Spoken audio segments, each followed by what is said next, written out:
Namaste, my friends. Welcome to Bhakti Yoga Conference, hosted here at Harvard Divinity School. This is Grace in an Age of Distraction, the theme of our session for today. My name is Happy Jack. I'm the founder of Happy Jack Yoga University and a Master of Divinity student here at Harvard. And this is really an opportunity for us to bring together prominent voices in the field of Bhakti Yoga. We've heard already from monks, we've heard from scholars, we've heard from musicians, we've heard from people of all walks of life. Today we got a very special guest who very much in a serious way represents the academic scholarly tradition and the practitioner spiritual leader tradition. We've got over 1,800 now of you who have registered for the conference. Of course, a smaller subset who are here live with us. But I'm very excited to bring on here as we introduce our very esteemed guest. So grateful, so blessed to introduce you to Krishna Kshetra Swami. He's a teacher, a writer, and a traveler. He's a disciple of His Divine Grace, A.C. Bhaktivedanta Swami Prabhupada, who's the founder Acharya of the International Society for Krishna Consciousness. He has served as a missionary, as a temple priest or pujari, and as a counselor for Bhakti Yoga practitioners from the time of his formal initiation in 1972. And then from 72 to 76, he was based in Germany, the Netherlands, and Denmark. And then he began to participate in Vaishnava missionary activities in Central Europe. Almost every year, from 1978 to 1995, he visited India on pilgrimage. In fact, right now, he's in Mayapur, India, a very holy dham. In 1995, as coordinator of a research group, he compiled and published Pancharatra Pradipa, a manual for Chaitanya Vaishnava temple worship. He also served ISKCON's GBC as the Minister for Deity Worship from then until 2005. In 2004, 8 years after university study, resuming his interrupted studies since 1972, he received a PhD from the University of Oxford for his dissertation on Chaitanya Vaishnava image worship. Krishna Kshetra Swami is now a research fellow of the Oxford Center for Hindu Studies. He also teaches at Bhaktivedanta College, Radhadesh, since 2002. He recently taught survey courses in Indian religions and Asian religions in the religion department at the University of Florida, Gainesville. Beginning in September 2007, he began teaching at Chinese University of Hong Kong, courses in Indian religion and culture. In fact, very soon he's going to be heading to Hong Kong and China. After a full year of teaching, he then continued to teach one semester per year for the next 4 years. Since then, he's been giving lectures at several universities in the People's Republic of China. Amidst academic work, he also travels extensively, teaching about spiritual life as comprehended in the Vaishnava devotional or Bhakti tradition coming from Sri Chaitanya. Amazing. Such an incredible bio. And truly, it's a privilege to have you here with us, Maharaj. I had the chance to engage with you last semester. There was the Oxford Center for Hindu Studies had the Gaudiya Studies program. You were on the faculty there. And it was, such a privilege to be able to spend that time with you. And I will say, this is my last and final year at Harvard. And practically every single course that I have taken here with Professor Clooney, my main professor, one of our required readings has been one of your books. There's so many books out there. Dr. Kenneth Valpey, who is Krishna Kshetra Swami, and Ravi Gupta. And so it's a joy to have you here with us. The title of today's session is Sensing Divinity, Voicing Bhakti.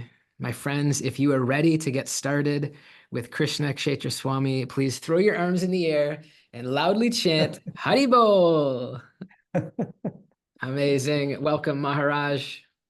Thank you for that very warm welcome. And I want to say I feel honored to be here with you on this program. I think it's it's an amazing concept, an amazing initiative that you've undertaken. So I hope I can live up to the standard everybody else is setting. I'm sure you will. I mean, really, makes it amazing is having guests like yourself, and it's just there's been so much inspiration these past few years. Um, and what we'd love to do, we've got a beautiful program planned for a conversation.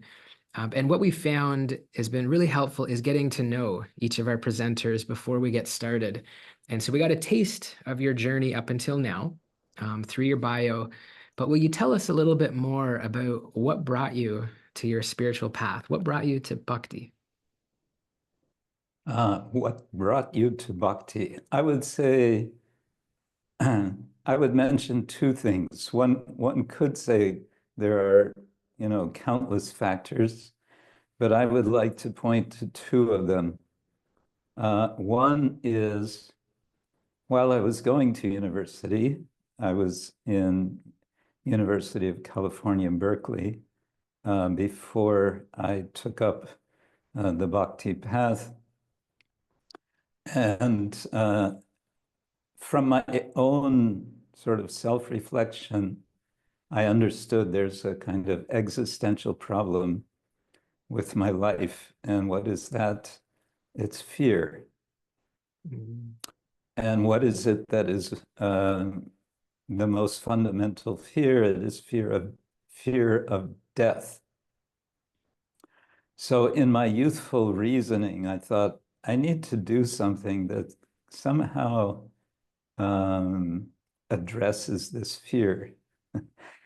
And the only thing I could think of at the time was to take up skydiving.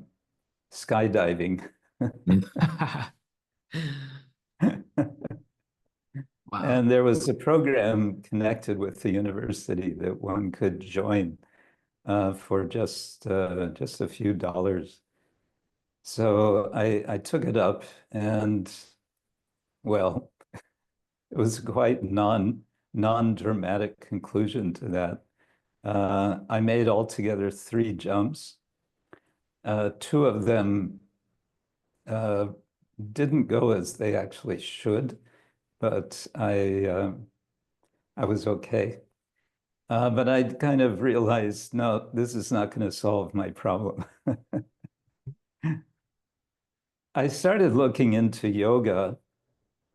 The atmosphere in Berkeley at that time lent itself, I would say, to exploring uh, something like yoga. And so I found a copy of the Yoga Sutras of Patanjali, a translation. As I remember, it was published by the Theosophical Society. And it had the sutras in the Sanskrit. As I remember, there was even the Devanagari script and transliteration, and there was a word for word translation, and there was a commentary to each sutra. And what I remember from that, from the commentary, was a repeated emphasis that, in fact, it's not really possible to practice this yoga in this age. And I was thinking, so why did you why did you publish this book? But also something I remembered from one or two of the commentaries within that book, it mentioned Bhakti Yoga, but they were just very brief references. I was curious, but I wasn't curious enough to do what a more intelligent person would have done, would have been to go to the library and do some research. In those days, there was no internet and Google and so on. So I just kind of sat on that information. And then, well, fast forward more than a year, and I meet uh, devotees, Krishna devotees, and when I get chatting with them, they say to me, "We practice Bhakti Yoga." And I remembered that word, Bhakti Yoga. So, and that commentary had said that bhakti is something that is possible. It is a form of yoga that one can practice in this age. And because these young persons were saying, yeah, we practice bhakti yoga, I thought, I think this might be for me. Tell me more. Mm. And so the rest is pretty much history. Within 2 weeks of my deciding to spend some time with the devotees, the news came. I was in Germany at the time. The news came that the founder teacher, the Acharya Bhaktivedanta Swami Prabhupada, would be coming to Europe. He would be coming to Paris in a few days. So the opportunity came to, yeah, to meet him. And meeting him was the final clarity for me that this was indeed what I was seeking. I had the very clear sense that here is the here is the spiritual teacher that I'm looking for. Around the time that I had been reasoning that the problem is fear of death, I was also reasoning to myself, there is need for some um, special kind of teacher. I didn't even know the word guru, and I didn't know so much terminology, but I just reasoned it's going to be needed to have someone with a higher form of knowledge. So when I met Swami Prabhupada, immediately I understood here is such a person.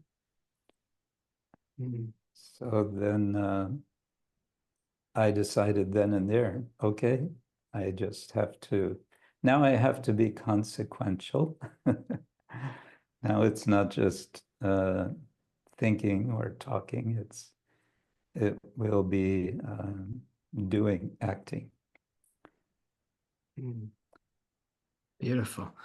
That's it's so fascinating to just imagine what life would have been like at that period and the just the opportunity to come across a great teacher like that in 1972, I believe, or when you took initiation. Yeah, yes. Um, and now, I mean, obviously, it's a huge story of over 5 decades. But just to tie it into, some of our previous speakers, a few days ago, we had Brigupad Prabhu, one of your Hmm. peers at Oxford Center for Hindu Yes, Studies and a good friend. and a good friend, beautiful. And he was sharing how, well, because actually when we met him last fall for the Oxford program, he was, maybe dressed like yourself a little bit. He had his tilak and his dhoti kurta, and then a couple days ago he had this very nice suit and tie, and so we were joking a He's little bit, about these different avatars. How yeah, he's a devotee. he's the best dressed. We always joke with him. He's the best dressed professor we know.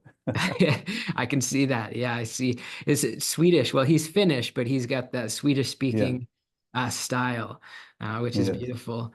And we were talking about, the two different identities. So in one, he's very much a devotee, a long time practicing devotee, bhakti yogi. And he's also a Hmm. scholar and yourself. I mean, there's some people who know of you, like here at Harvard, like they know Dr. Kenneth Valpey. That's the scholar. They've read many of your books. And so you have this prominent role in academia. And then there's, people here on the call, devotees who know you as Krishna Kshetra Swami, right?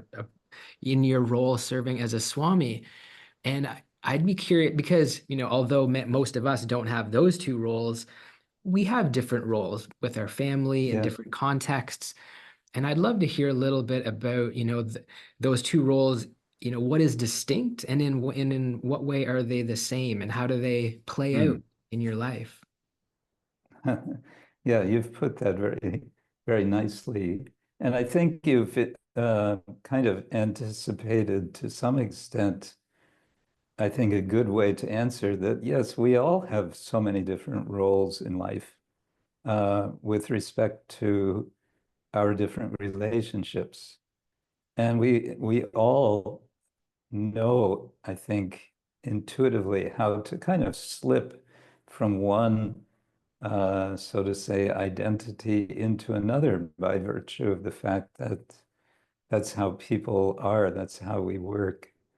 Um, I would say also, well, a couple of things. One is I feel I've been especially fortunate in my um, academic, or sometimes I prefer to say so-called academic um, life, because I've had such good mentors, one of whom you have mentioned, a very prominent mentor for me is Francis Clooney.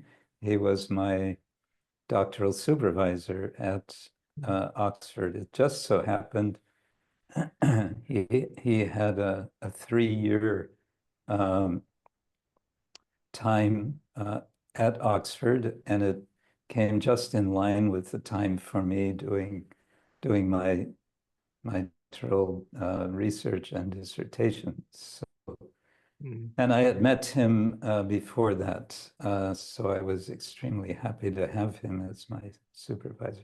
But there have been others, and they've all been, I would say, very sympathetic to the idea of being a scholar practitioner, sort of with the hyphenation, if you like. Mm. Um, the number of scholar practitioners when it's scholarship having to do with religion, with spirituality, you can sort of expect that everyone has more than a completely detached scholarly commitment. There's something more there. Otherwise, why would they, commit themselves as they do to their study? So I've been fortunate to when I'm changing hats, I don't really feel I have to hide one from the other, so to say. Some may, feel it's necessary to um, keep something at home while they go into public and so on. But I haven't had that. Um, it's been possible. The kind of scholarship I do is the subject is what I do, in my devotional life. So, Mm. for example, at the Oxford Center for Hindu Studies, I share with Radhika Raman, uh, Ravi, Professor Ravi Gupta, directorship of the uh, Bhagavata Purana Research Project. Mhm. So that's an academic thing. But what do I do in my, devotional life? I read and speak about Bhagavata Purana. So yes, I'm quite fortunate that way. Uh, there's a nice, we can say, overlap. Having said that, I would also say it's a work in process, because naturally there are tensions, there are intellectual tensions. Um, we have on the scholarly side, a kind of strong presence of hermeneutics of suspicion.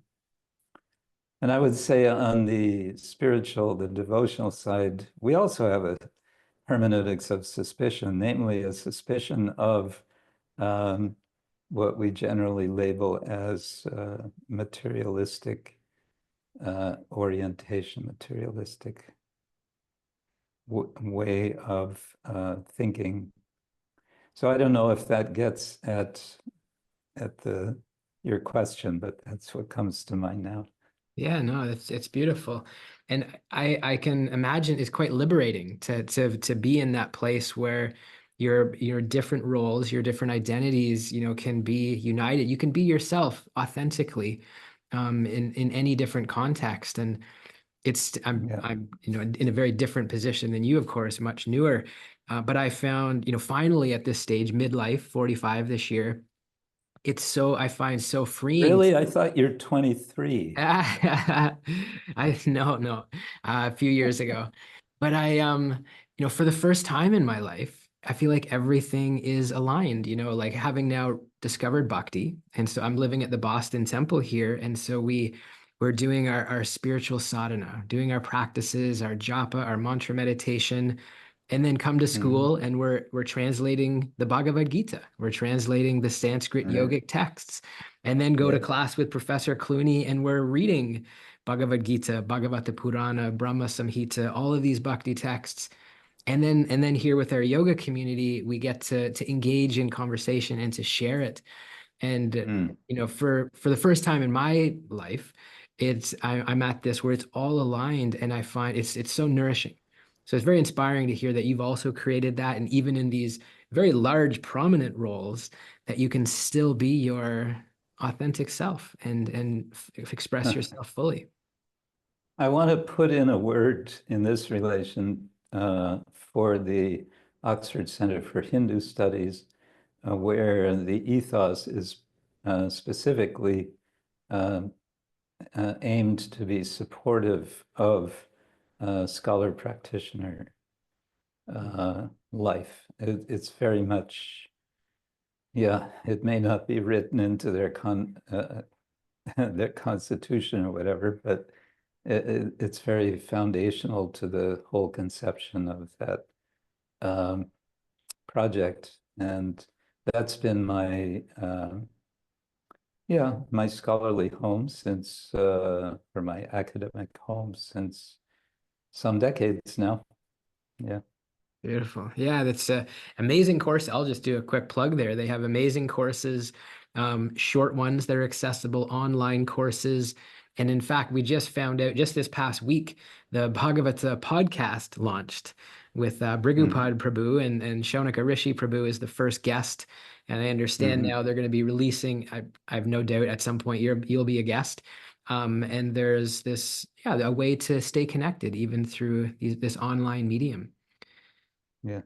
So I think what I'd love to do now is, shifting to the kind of the bulk of our session today, you proposed a title called Sensing Divinity and Voicing Bhakti.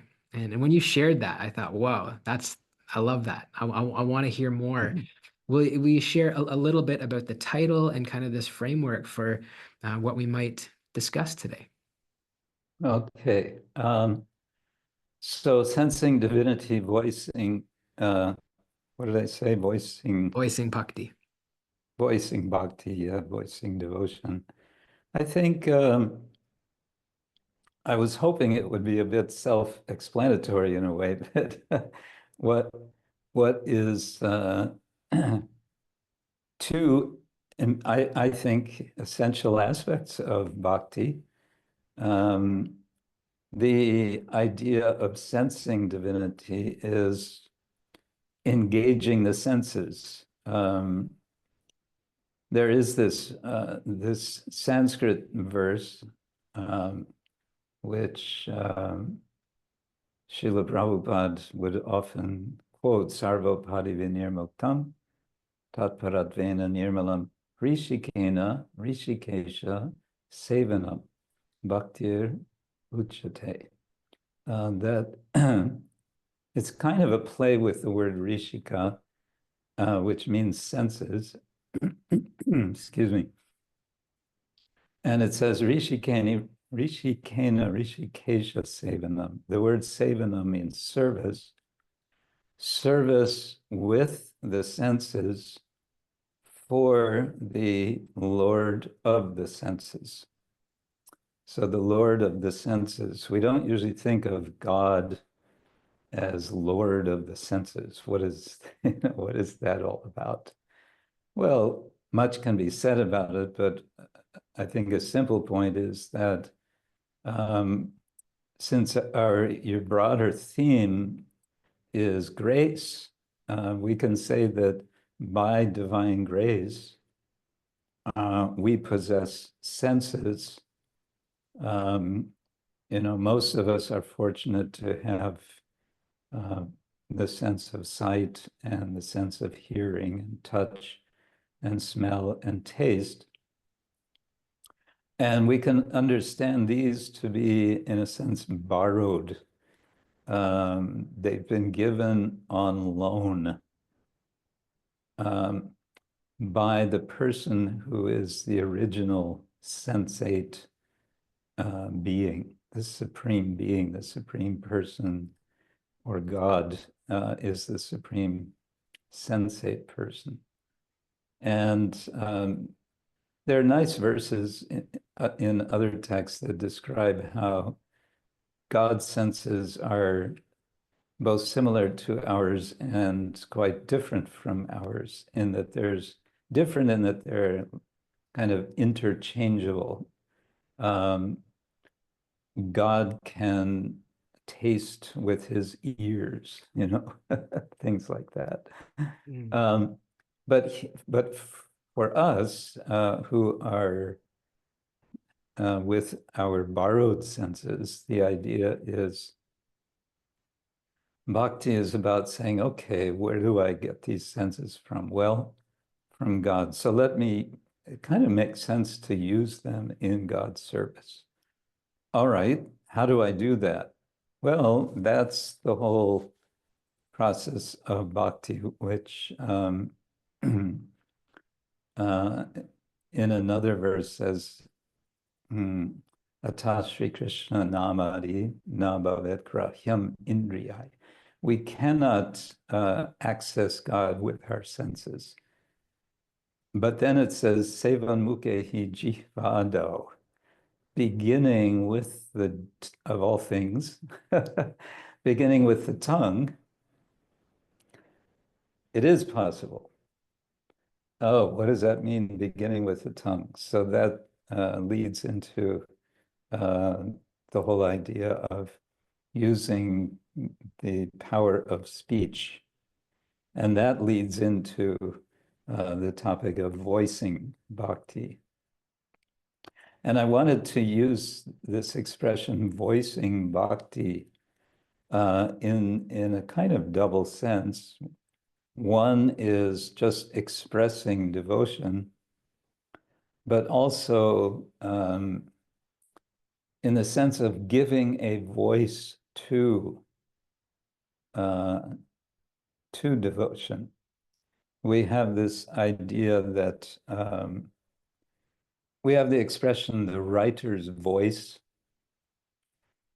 If we, practice writing, we want to develop our voice. We want to um, be able to communicate through our words in ways that reach people, and we call that the writer's voice. So it seems to me that in the culture, and I think it's important to think of bhakti as a culture. In the culture of bhakti, we are developing or trying to develop a devotional voice, which reaches through the distractions, the distractions that we are faced with in in our time, or in any time actually, but especially in our time. Okay, I think that's in a nutshell why I chose those expressions. I love that. And maybe could you help us? We have a lot of yoga students here on the call, and a text that we often, find in our first yoga teacher training is the Yoga Sutras of Patanjali. And we learn Hmm. of Ashtanga, the 8 limbs, and we know one of those limbs is pratyahara, which is withdrawal of the senses. And maybe some of us have had those experiences of meditation and going within, and it's beautiful to have that stillness and that clarity and that peace.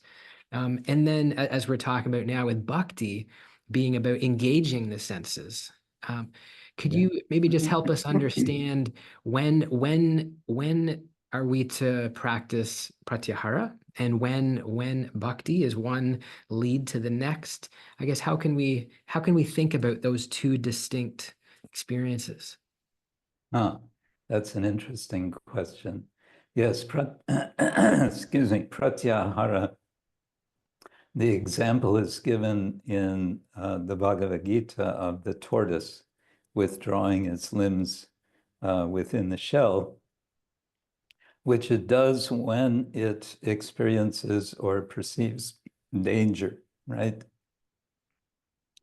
So that example is given in the Bhagavad Gita in the second chapter, in a section which is especially focusing on what it calls Buddhi Yoga, uh, where the emphasis is on Buddhi in the sense of discrimination, and discrimination specifically for leading toward yoga karma sukoshalam, what it calls the art, uh, yoga as the art of action, karma, yoga karma sukoshalam, the art of, or I should say in plural, the art of actions. And so in that context, an emphasis is there on pulling back, withdrawing the senses from sense objects which have a tendency um, to bind the embodied being because of its orientation towards sense objects. And that'll be explained in later chapters of the Bhagavad Gita. There's a kind of hierarchy.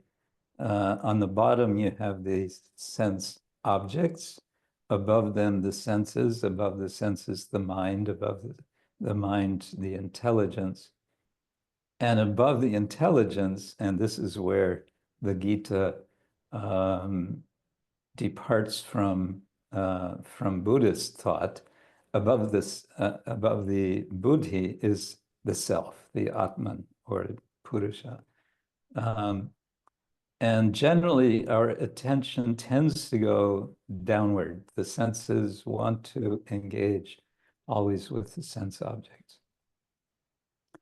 And the mind tends to go in that direction. But your question is, okay, yes, that's not a good thing for practicing yoga. Therefore, the fifth limb of Ashtanga is pratyahara. Yes. How does that fit in with bhakti, where we're talking about engaging the senses?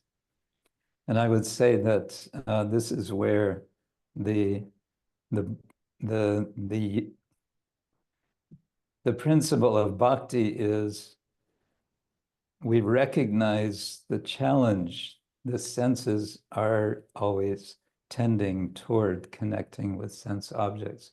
But what if we engage those sense objects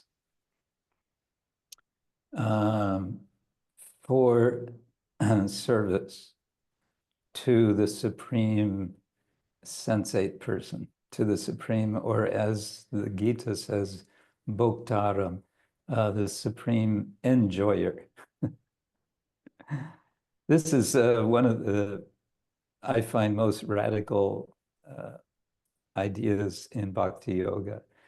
There is God, and He is the supreme enjoyer. Hmm. Um, and along and associated with that point is it's only possible for me to enjoy in relation to the supreme enjoyer. There's only possibility of pleasure in relation to the supreme recipient of or person engaging who is experiencing pleasure.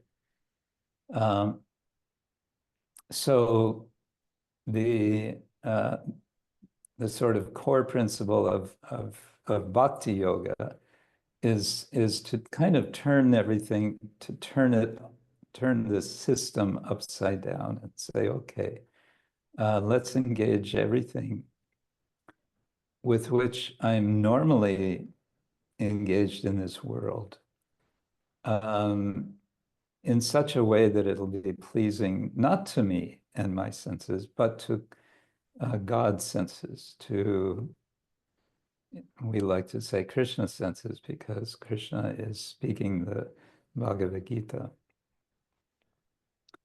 And what that means is then through that process, the habits of the senses change, and the the senses learn or relearn what feels good. One becomes, in effect, a connoisseur. Yes, this may be one way to explain it, because we experience a lot of pleasure from eating. So retraining the sense of taste such that I can only really relish that which has been tasted first by the Supreme Person. And what will be first tasted by him, that is specified in the Bhakti literature. We don't offer anything and everything to the Lord. We want to offer only what is very pleasing. Does that make any sense? It does. It definitely does. Yeah. Thank you Okay. for helping kind of understand, bridge that gap. And so something else I want to bring in, just there's so many questions we could ask you, and there's just such a vast amount of knowledge. You shared it. We exchanged some notes. The first time I'm putting my glasses on any of these sessions, so it's getting real now. You Uh-oh. we shared some notes, and something that you had said was, modern postmodern culture is distracted, especially by sound pollution, especially in the form of mundane news, all kinds of low language, bickering, condemning others in the public sphere.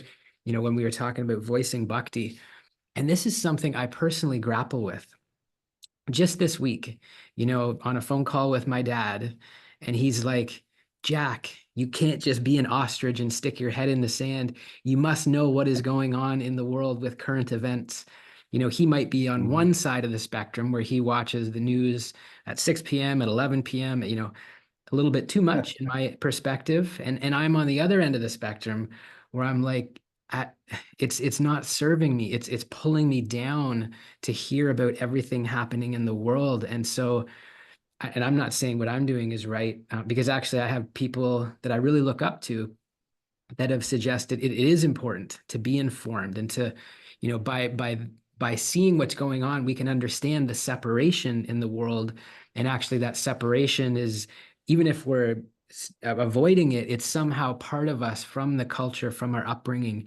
So I guess my question Mhm. is, uh, thoughts or ideas how we can approach that. Obviously I know you're not going to say watch CNN for hours a day, and maybe you're not going to say also be like me and pretend, like, I don't, in one way, I don't want to hear from my dad about what's going on and how Trump is affecting Canada.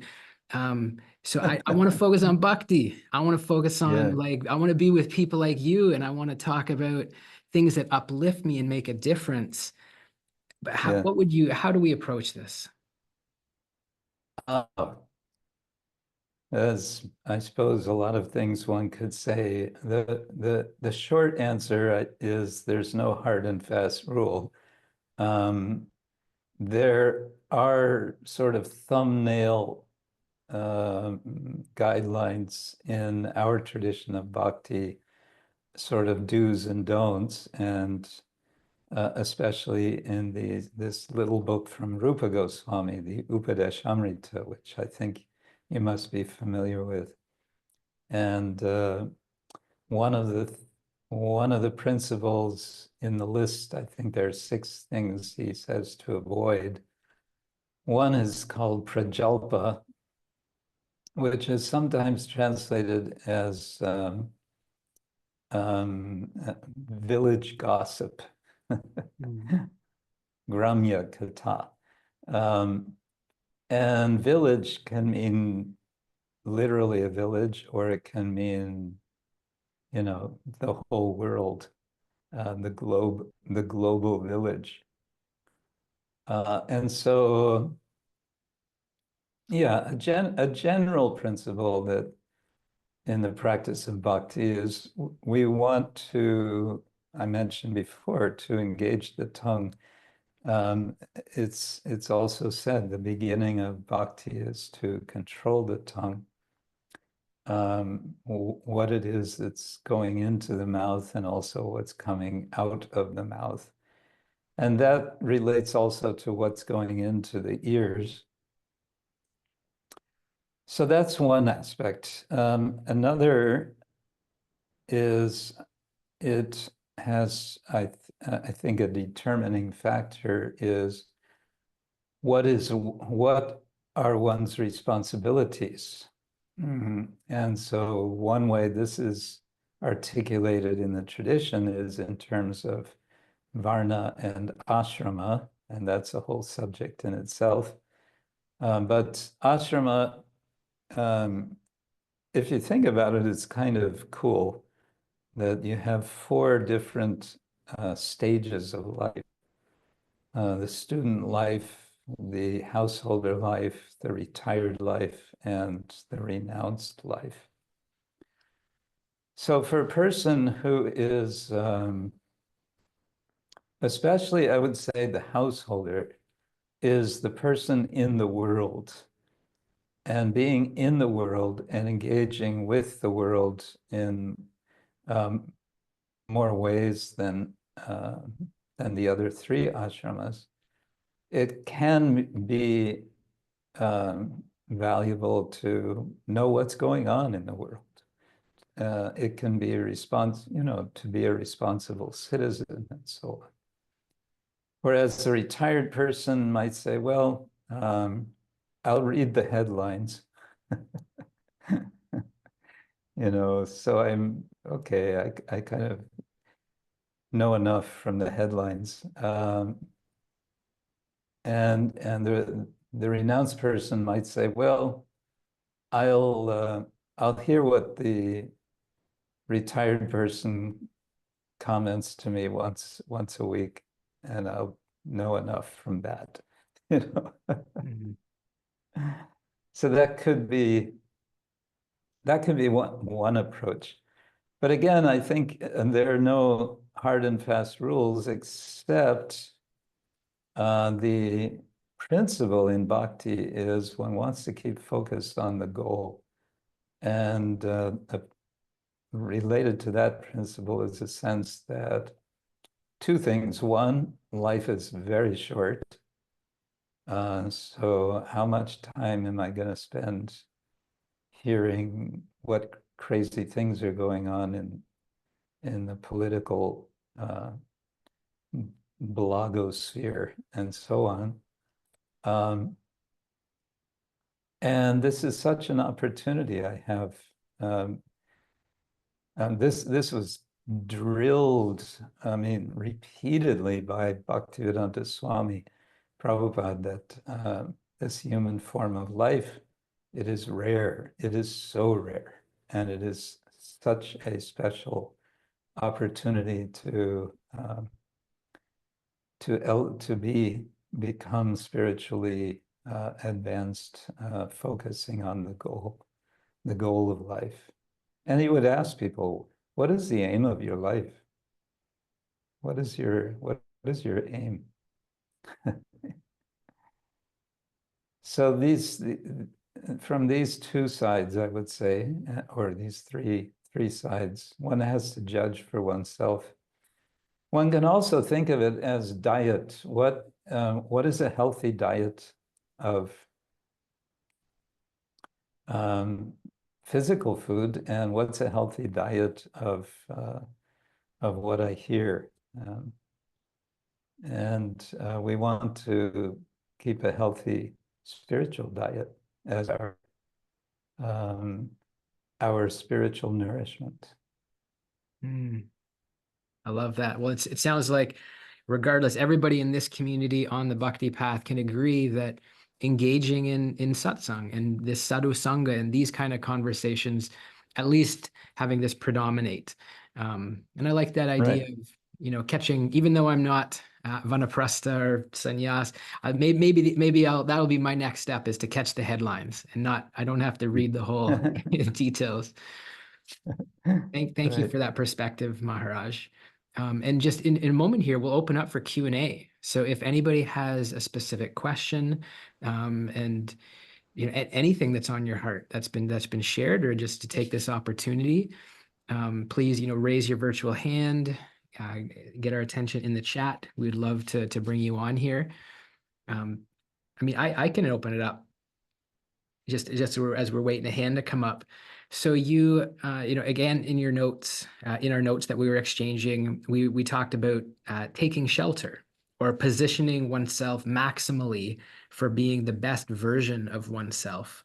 Um, and I guess, what would your invitation be for us? So we're spiritual seekers, for the people who are on this call. We've been practicing some yoga. We've come into this spiritual community.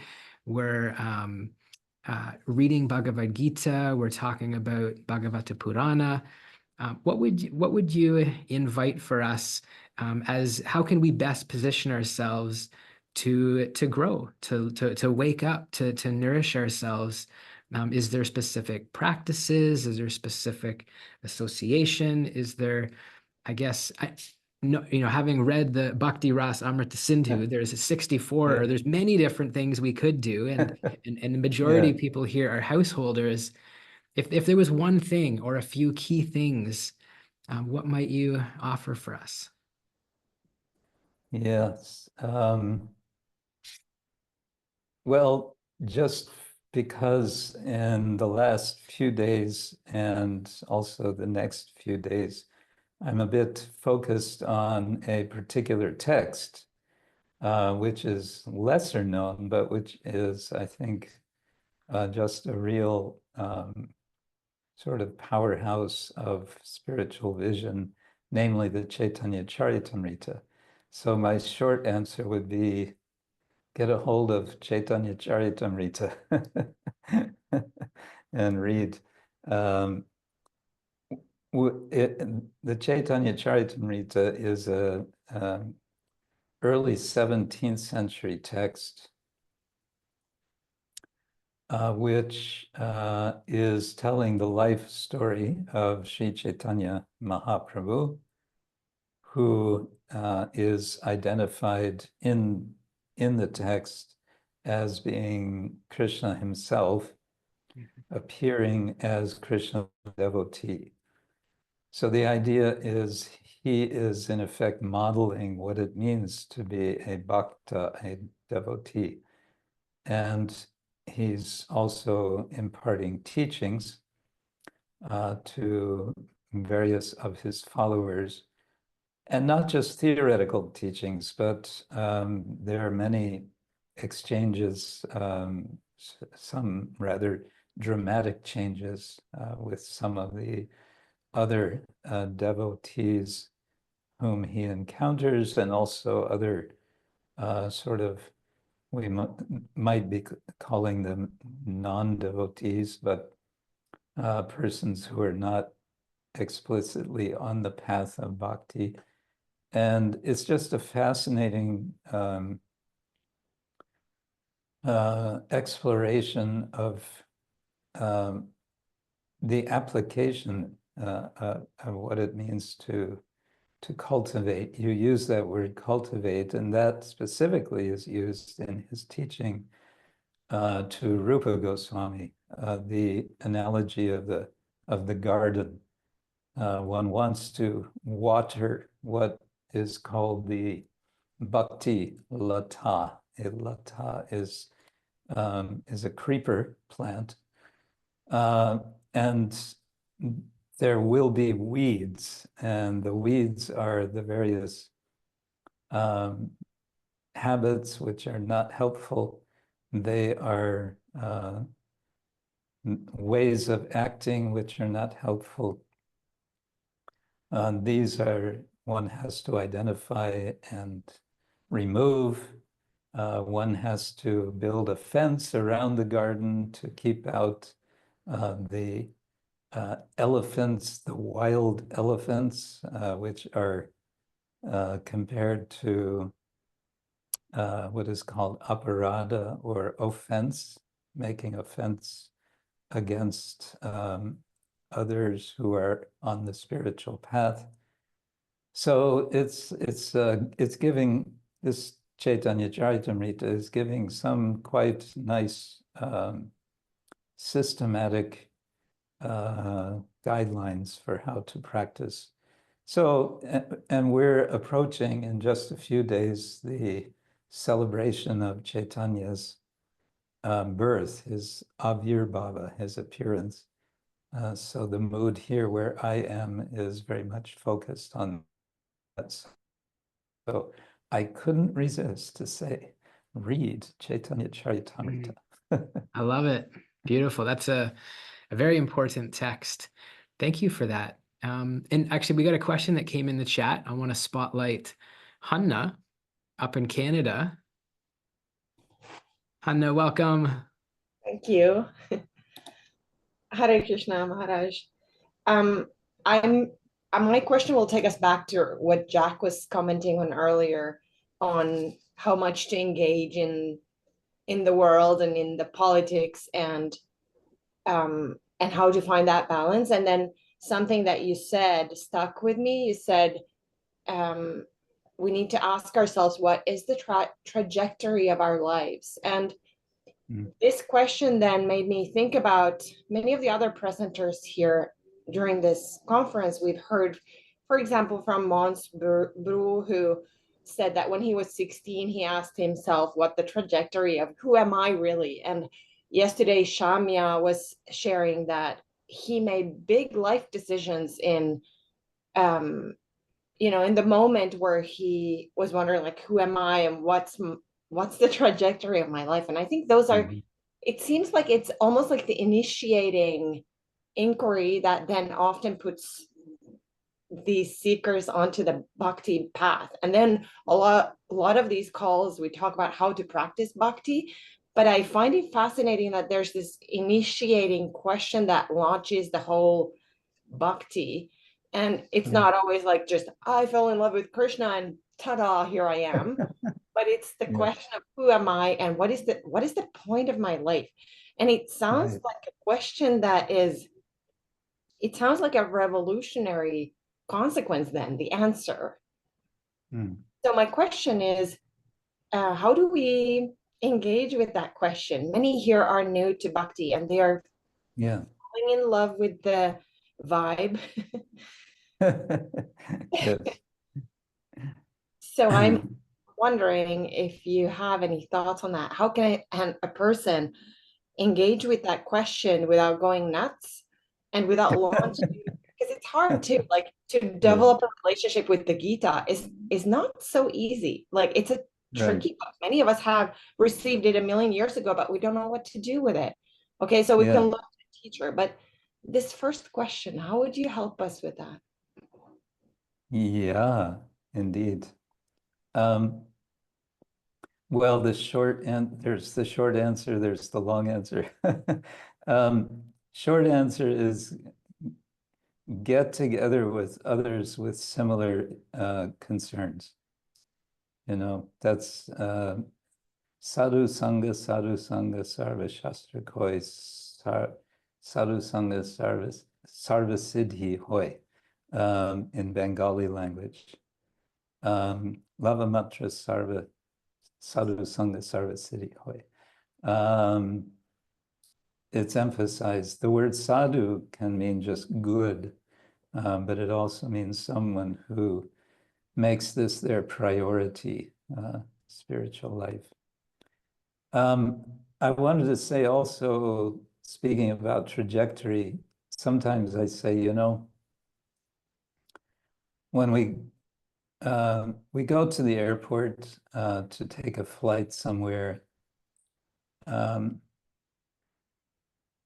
we actually want to get on the airplane, and then we expect the plane to take off from the runway. We don't go to the airport, get in the airplane, and then run up and down the runway a few times and then get out and say, well, that was fun. You know, we don't go home and say, yeah, well, I made a trip to the airport today. Great. No, we have to get off the ground. And that's where the idea of the importance of the spiritual guide, the guru, the acharya, the teacher, to whom one makes some sort of commitment that says, you know, okay, I'm going to make this my priority in life. Because there's just so much pulling us into to keep us on the ground. Mm. And it's so easy, you know, it's easy to kind of backslide. So we all need someone to give us a kind of a push. My own guru, Bhaktivedanta Swami Prabhupada, in his talk, when I received the formal initiation, he gave the example of of learning to fly, learning to fly an airplane. At one point, the student pilot is told by his teacher to fly solo. And what Prabhupada was saying is, all of us at the end of life, we have to fly solo. We're absolutely on our own in those last hours, last moments. We're on our own. So yeah, it's about preparing for that. So to answer your question, having that sense, a bit of a sense of urgency is a good thing. And to help keep that, it's good to have, we call it good association, sadhu sangha. Beautiful. Sadhu Sangha. Thank you. Thank you so much, Hanna, for the question. Let's send some love, high vibes up to Skoke, Ontario, Canada. Thank you for sharing. And Maharaj, wow, thank you for your Sadhu Sangha today. Thank you for your shelter, your guidance, your inspiration. We could spend hours here asking questions to you. Yeah. But yeah, really, we really appreciate it. And is there a good way for yogis to stay in touch with you? I know you've got. I'll share under in the notes in the description. You've got a couple of websites for your scholarly work, your devotee work. Are those the best ways? I think that's probably the best. Yeah. Okay. Well, thank you very much for your presence, your heart, and my friends who are here with us, thank you for your presence as well. This is day 9 of Bhakti Yoga Conference, Grace in an Age of Distraction here at Harvard. And so grateful for your presence today, Maharaj. And my friends, I wish you an amazing rest of the day. And we will see you at the next call. Tuesday. Hare Krishna. Hare Krishna. Hare Krishna. Haribol. Hare Krishna, my pranams to all.